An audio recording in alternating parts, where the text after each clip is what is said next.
Assalamualaikum warahmatullahi wabarakatuh. Perkenalkan, nama saya Suci Ati Lestari, NIREM 03.05.19.0064. Program Studi Agribisnis Hortikultura 1 semester 7. Bagaimana kabarnya teman-teman? Semoga baik-baik aja. Di sini saya akan menjelaskan identifikasi HACCP di P4S Sari Jampi, Kulon Progo. Nah, yang pertama, profil P4S Sari Jampi. Sejarah P4S Sari Jampi yaitu merupakan home industry yang berdiri tahun 1998 dan bergerak di bidang pengolahan di biofarmaka. Sari Jampi didirikan oleh Ibu Siti Rupinga.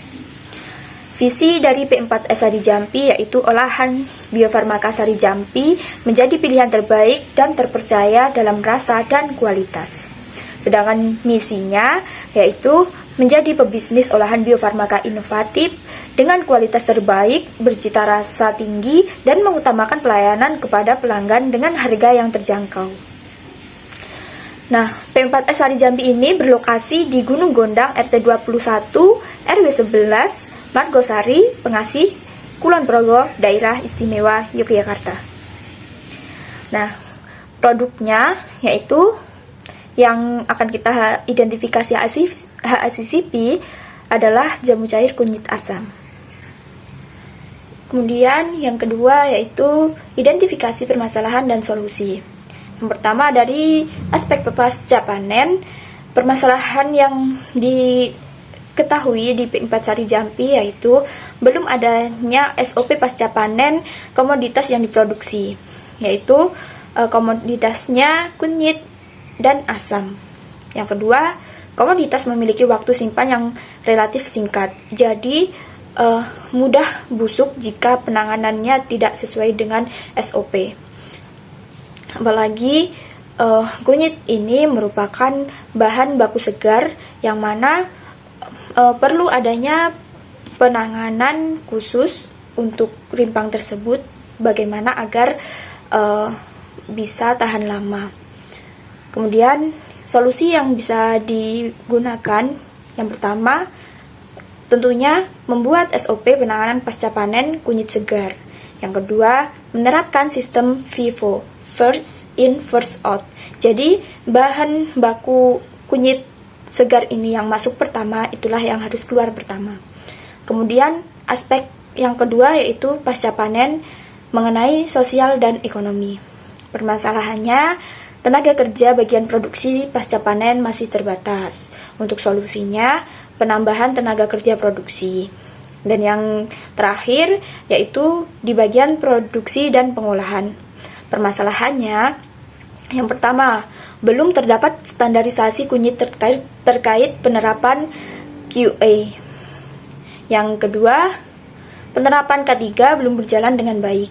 Nah, bagaimana solusinya? Solusi yang dapat diberikan yaitu pertama, pembentukan tim quality assurance atau QA tadi dan pembuatan dokumen QA. Kemudian yang kedua yaitu menerapkan K3 di segala kegiatan produksi.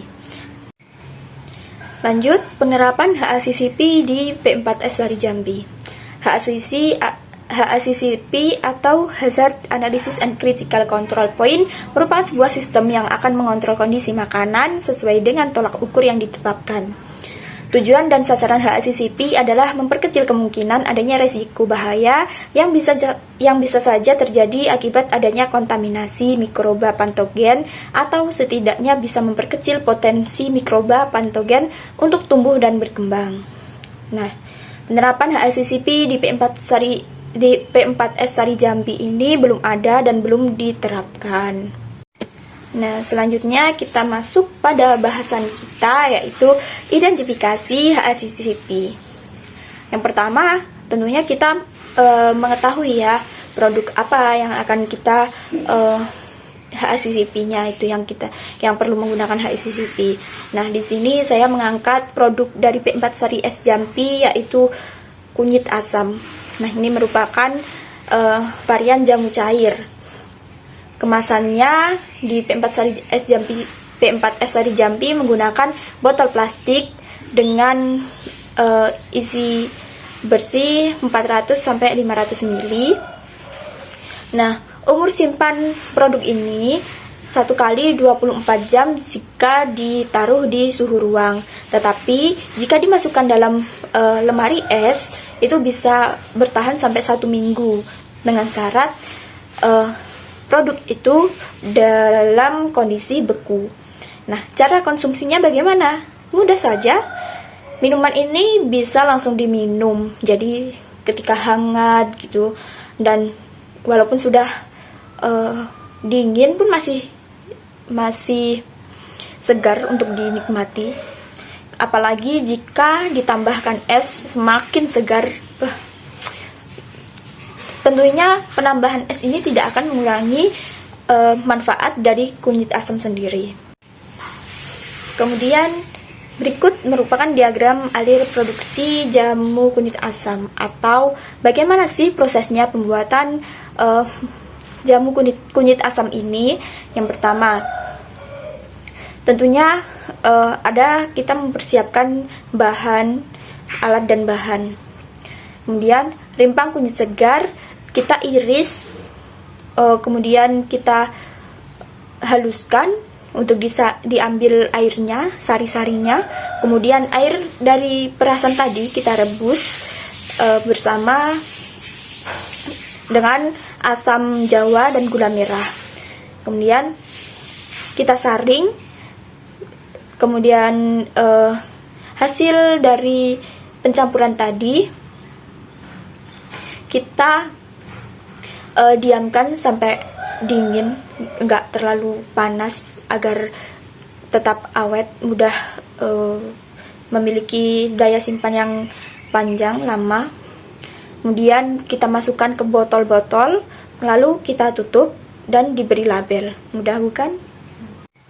Nah, kemudian dalam pembuatan HACCP, tentunya kita harus menganalisis dahulu potensi bahaya setiap kegiatan pembuatan jamu kunyit asam ini. Nah, yang pertama, di tahapan pertama ini, yaitu merupakan fermentasi buah kunyit asam dengan inputnya yaitu buah kunyit segar. Bahaya yang kemungkinan terjadi yaitu merupakan yang pertama, bahaya biologi yang tentunya dipengaruhi oleh serangga, ya. Nah, ini kita akan menganalisis apakah parah atau tidak, gitu ya, kan, peluangnya terkena serangan serangga itu bagaimana, dan signifikannya dalam kerusakan tersebut. Nah, ini serangan serangga penanganannya kurang baik. Karena penanganannya kurang baik itu, peluangnya mungkin sedang, keparahannya bisa sampai parah dan bisa signifikan. Tindakannya yaitu melakukan pemeriksaan ulang sebelum diolah. Nah, ini terus kemudian bahaya kimianya yaitu residu pestisida.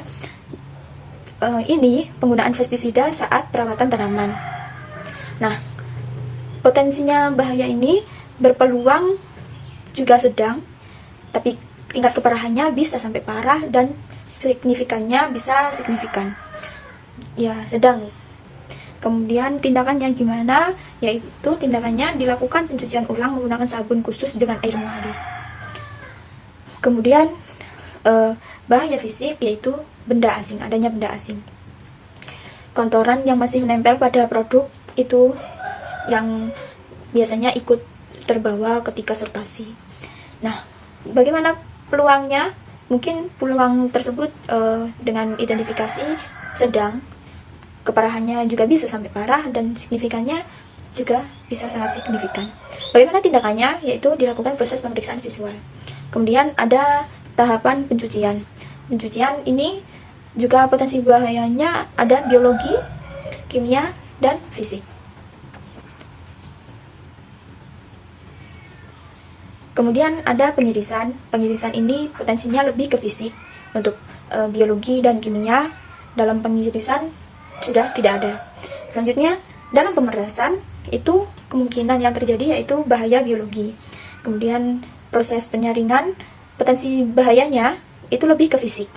Dan yang terakhir itu pengemasan, potensi bahayanya itu lebih ke kimia. Karena kemasan yang digunakan yaitu botol, di mana botol tersebut terbuat dari bahan plastik.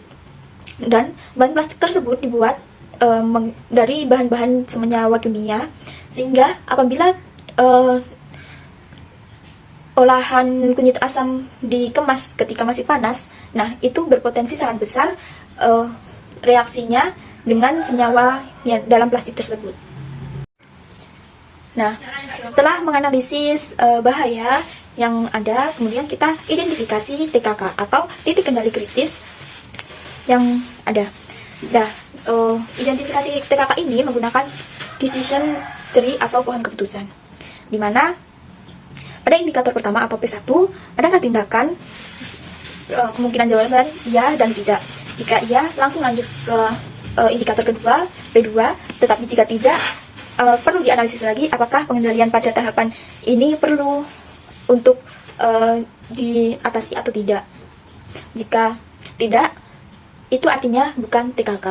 Tetapi jika iya, perlu melakukan modifikasi tahapan dalam proses atau produksi. Nah, kemudian lanjut tadi adakah tindakan, lanjut ke indikator kedua, kemudian kita analisis apakah tahapan dirancang secara spesifik untuk menghilangkan atau mengurangi bahaya yang mungkin terjadi sampai tingkat yang dapat diterima. Nah, ini jawabannya hanya satu, yaitu tidak.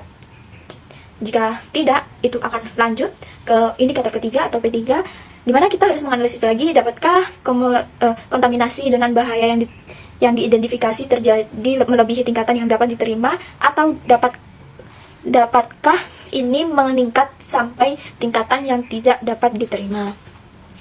Sama, jawabannya itu ya dan tidak.